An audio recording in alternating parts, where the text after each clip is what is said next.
You're watching the Business Channel, creating business class programmes. I'm joined now by Nigel Goode, Director of the international multidisciplinary design company Priestman and Goode.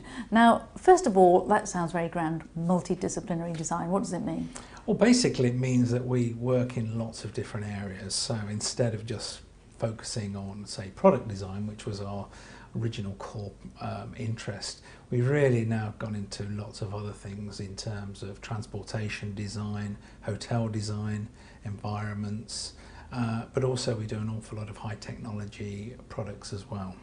Now, you do work in the BRIC countries. Tell me about that. Well, we've worked in Brazil, Russia, India and China now for quite some time, and on a range of very exciting projects. What's been quite interesting is that the companies that have come to us from those sorts of countries are usually quite visionary. They're looking for something very different. They don't want to just come up to the mark of their competitors. They want to surpass them. And we find that they normally have to do that really to be noticed.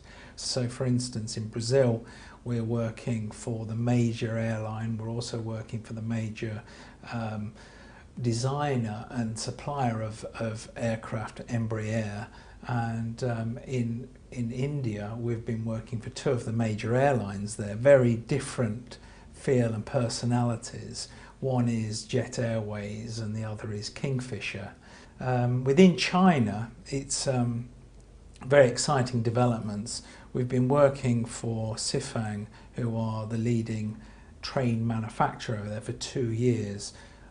It's going so well, we've actually got an office now in China, and we're doing some very exciting work in terms of the new trains over there, high-speed trains. So again, they're looking at very, very exciting visionary programs, and it's been a pleasure to work with them on that. Now, I'm not sure whether you can lump all of the BRIC markets together, but what are some of the challenges that you find in working in these markets?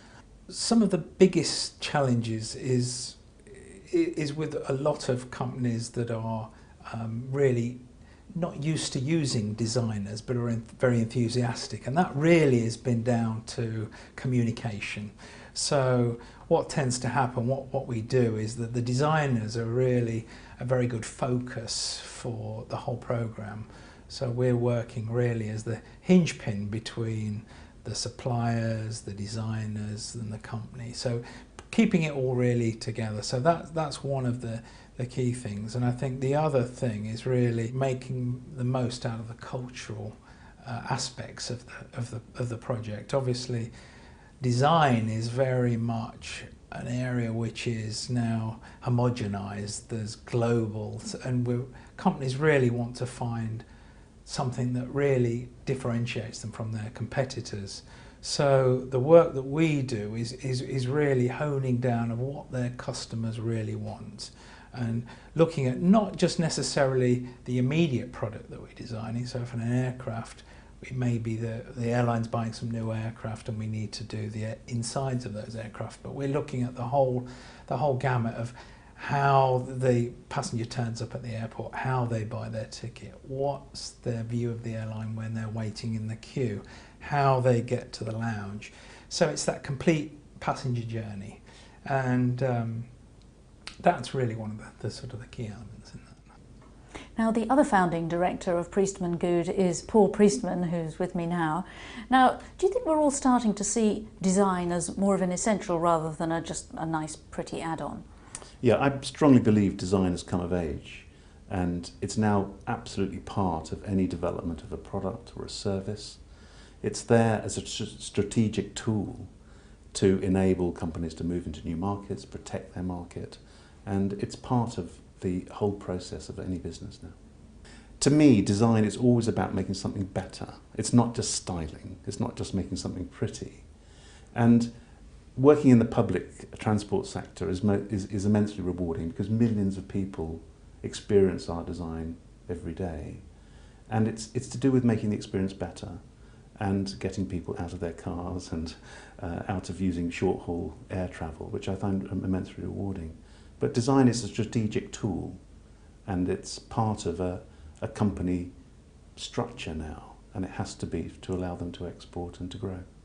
And what do you find are your particular worries or hitches or places where things go wrong in your business? Well, it depends where we're working in the world. I mean, we don't have any UK clients at all. It's all export. It could be United States. We're very strong in Brazil, working with Embraer, another aircraft manufacturer, and TAM, the national carrier. So it depends on where we are in the world, but communication is absolutely key. And for anyone wanting to export to a BRIC country, it's staying in there and a consistency and not expecting to win business immediately. You're in there for the long term and building relationships. And what do you see your growth patterns for the next few years? More of the same? Yeah, I mean, we've always grown incrementally. We're about 40 designers. I don't think we need to get very much bigger. It's a good size. But we have just recently opened an office in China, and I think that's where we will start to develop in some sectors and some areas of the design process in the office in China. Paul Priestman, thank you very much. Thank you.